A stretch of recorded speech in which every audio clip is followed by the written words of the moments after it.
Bismillaahi Raxmaani Raxiim. Kusoo dhawaada mar kale YouTube-ka Faidas Channel. Maanta waxaan inoo wadaa alaab yar oo fudud ayaan inoo wadaa. Insha Allah kanaalka hadduusan subscribe idin ahayn subscribe ka dhigta, like iyo share waa xaqiina. Dhiirigelin bay ii tahay aniga idinkana waxba idin yeeli mayso insha Allah. Ku soo biiraan idin leeyahay kanaalka gamco furan baan idinku soo dhaweynayaa. Halkaa waxaan ku haystaa geedka cagaaran aan xoqday oo la dhaho broccoli. Soomaaliga ma garanayo wax lagu yiraahdo. Insha Allah geedkaas broccoli-ga ayaan xoqday. Waxaan kaloo xoqanayaa isaguna geedkan kale cad. Oo isagana waxaa la dhahaa plum call ayaa la dhahaa. Soomaali ahaan ma aqaani wax lagu yiraahdo.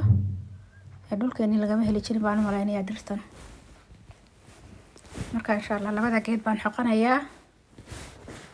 Waxaan ku darsan doonaa ukun ayaan ku darsan doonaa haddii Ilaahay idinka ka dhigo. Marka insha Allah 3 mir oo ukun ayaan ku darsan doonaa haddii Ilaahay idinka ka dhigo markaan xoqo. Marka insha Allah daawasho wanaagsan asxaabta loo diro oo la qaybiyo. Dad badan baa ka faa'iideysanaya oo aan waxa weeye laga yaabaa inay u baahan yihiin. Marka insha Allah asxaabta oo qaybiyo caruuraha loo sameyn karaa casho fudud weeye.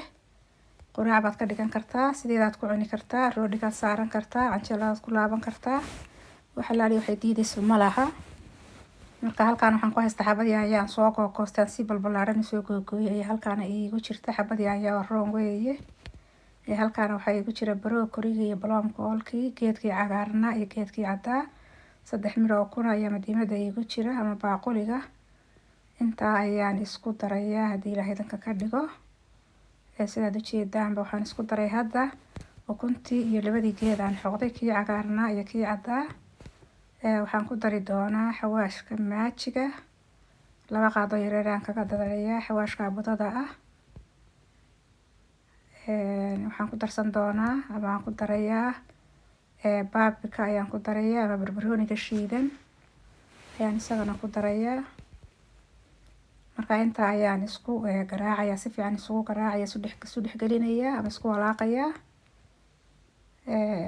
Insha Allah waxaan gelin doonaa ovenka ama makiinada cuntada lagu karsameysto xageeda hoose. Ovenka ayaan gelinayaa. Waqti badanna sida caadi ahaan dee ma qaadato ukuntu marka horeba bisaal badan ma doonto. 5 ilaa inta 10 daqiiqo u dhaxaysa ayay ku jiraysaa. Hadda waan diyaarsaday. Marka insha Allah bahalkii aan ku duban lahaa ayaan marsanayaa saliid yar. Saliid saytuun baan ku marinayaa. Qofka aan saliid rabina sideeda ayuu ku sameysan karaa ukunta. Waad rabin saliida waad ka maarmi kartaa. Marka insha Allah daawasho wanaagsan oo waxa weeye hala soo raaco kanaalka lagu soo biiro. oo subscribe laga dhigto oo asxaabta loo qaybiyo oo like iyo share la saaro oo commentiga waa xaqiina insha Allah hadda waan ku shubtay yaanyada ayaan dusha ka saarayaa oo hal xabo oo roon baan googoostay marka insha Allah inay igu filnaanaysan rajaynayaa saas ayaan dusha ka saarayaa waa sii shitay ovenku waa ii kulul yahay waan sii shitay waxaad u geysanaysaa hawada korka iyo hoosta ayaad u geysanaysaa qaybta kor iyo hooska ayaad u geysan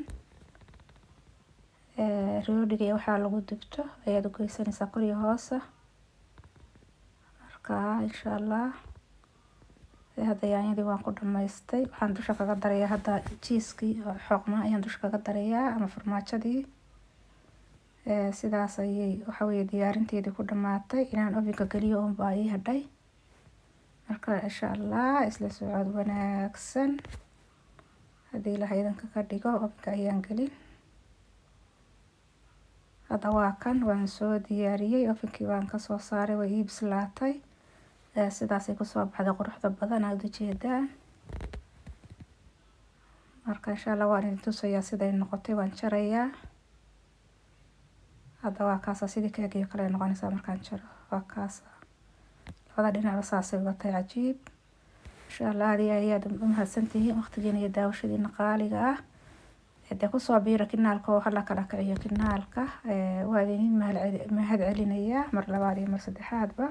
Assalaamu calaykum waraxmatullaah.